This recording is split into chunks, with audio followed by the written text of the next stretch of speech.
officially go live. 3, 2, 1. All right. So let's talk about the San Antonio Spurs right now. The Spurs have missed the playoffs for consecutive years, which is the first time that's happened since 2000. No, just kidding. It's the first time it's ever happened in franchise history. The Spurs have missed back-to-back years of the playoffs, and yeah, that's unfortunate for them. Let's talk about a little bit what they can do to maybe retool this roster, and what we should expect from the Spurs upcoming in August. So, San Antonio was led by DeJounte Murray and DeMar DeRozan.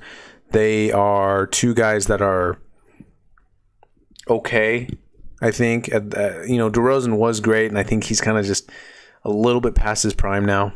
So I'm a little, hesitant to believe that the Spurs are going to try to make him, to make re-signing him like a priority. DeJounte Murray, there was the story about how he was like thrown into a potential trade, maybe. Like there's rumors of him being moved in a deal. Rudy Gay is also an unrestricted free agent, along with Patty Mills.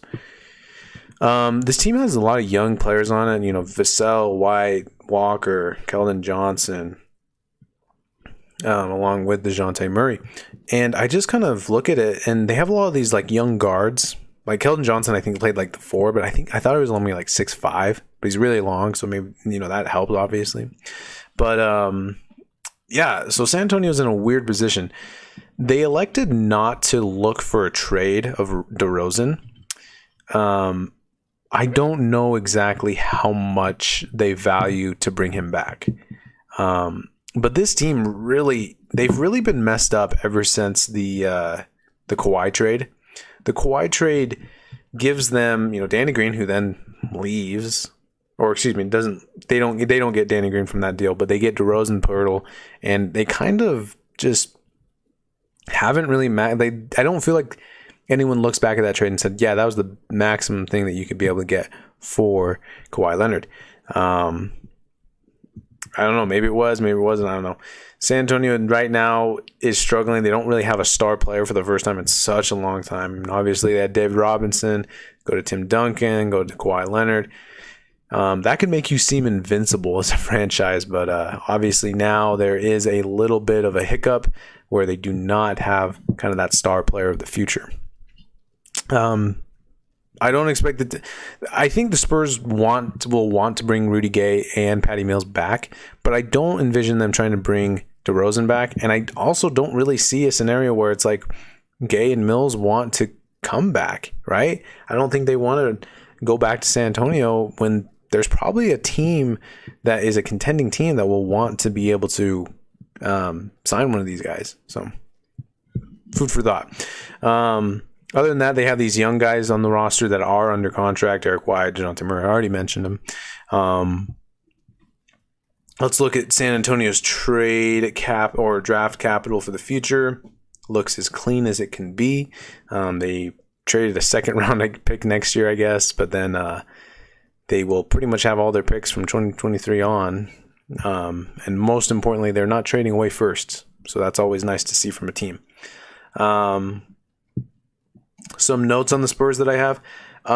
It's interesting that they defended the three really, really well, but they never shot it. And I think some of that is the roster build. I think some of it is Popovich and the team understand that DeJounte Murray and DeRozan are kind of their two best, or at least two high volume shot takers on the team. And they're both not 3-point shooters, and they both will settle for these kind of mid-range jumpers, which I think DeRozan is good at. I think DeJounte Murray could probably expand his range a little bit more. I'd kind of ask him to do that if, he was a player of mine. Yeah, I think they just need. I think they need shot creation. San Antonio does. I think they really need to be able to create more offense. They're an okay defensive team, but they just need more offense. But I think they're going to lose out on some guys on DeRozan and Mills and Gay, and they're just going to get nothing for them. And you start worrying about the Spurs a little bit in that sense. But let's move on to let's move on to some rumors.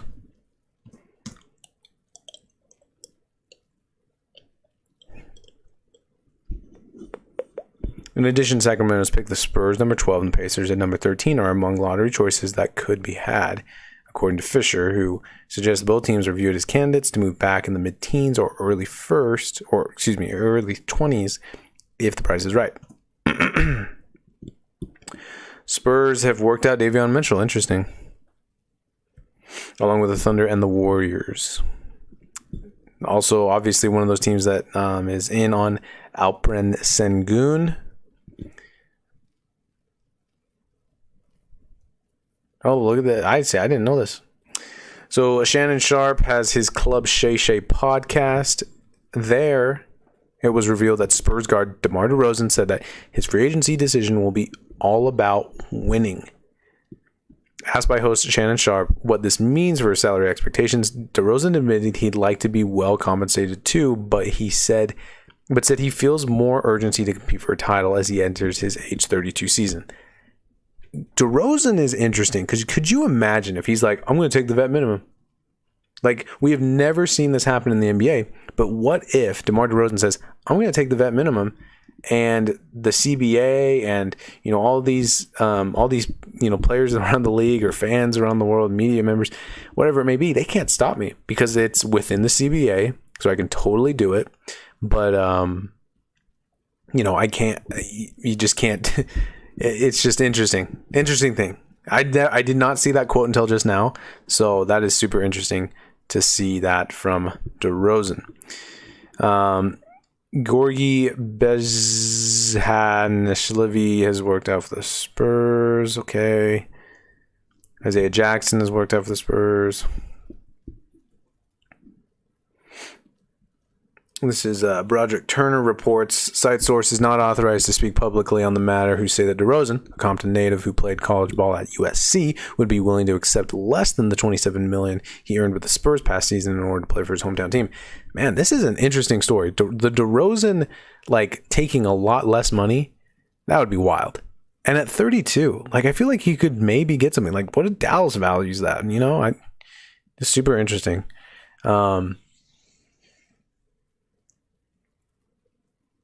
Let's see.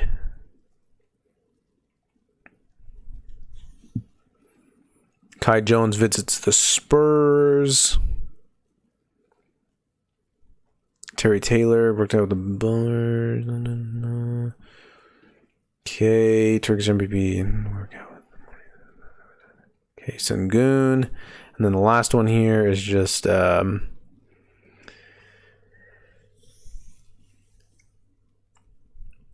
Keldon Johnson being a part of Team USA, who played tonight. I gotta double check to see when they play. I might do a watch party, honestly, because I'm bored out of my mind. But yeah, let's see here. Grant Johnson, Randall McGee. Cool. So we'll go ahead and end this stream. Look, San Antonio has a lot of interesting decisions. I think the big thing, even though it's not directly correlated with San Antonio, is that DeRozan could really mess up the league if he wants to sign for less than what he's worth. Super interesting. Other than that, I think the Spurs will kind of stay put, and they might trade their pick. But at the same time, I don't see them breaking the bank to bring in a restricted free agent. I don't see them breaking the bank at an unrestricted free agent. So we'll definitely see. But I'm not too up on the Spurs on this, to be honest with you, in the off season. So we'll see. We're going to have a lot more coverage of free agency, trades, draft, all those things. Again, tomorrow we're going to complete the last half of the NBA as far as the off season live stream previews go. And then we're going to Thursday morning we'll have a little bit of a draft breakdown, kind of prepping people for the draft, and then Friday, the morning after, we will have kind of a review of picks, and I'll take notes while watching the draft, and then we'll live stream it the next morning and talk about it. So yeah, let's get on to the next one. Our next stream right now for off-season previews is going to be the Indiana Pacers. So come join us here just in a couple minutes.